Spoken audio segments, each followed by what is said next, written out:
Allahu Akbar, Allahu Akbar.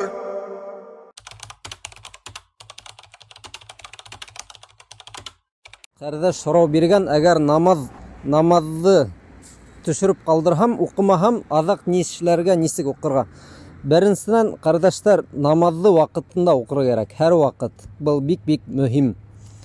Һәр бер намазның кергән һәм сыккан вакыты була бит инде, әйтәйек, иртәнге намаз ул офукта төн агара башлаһа, шул вакытта керә. Ак һыҙыҡ барлыкка килһә, ана шул иртәнге намаздың кергән вакыты. Ана шул вакытта без укып калырга тиешбез, кояш сыкмас борын.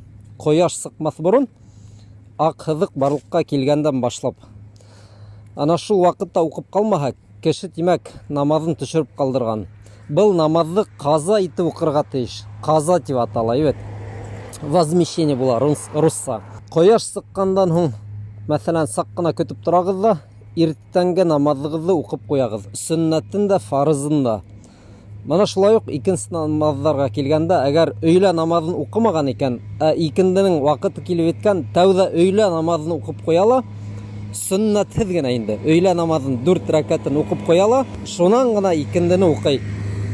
Шулай кыскаса, намазларыгызды вакытында укырга тырышыгыз. Буның өчен безнең заманда төрле тәкъвимдар, календарьлар, телефонда ла вакыттары бар бит инде, намазларыгызды хаклагыз.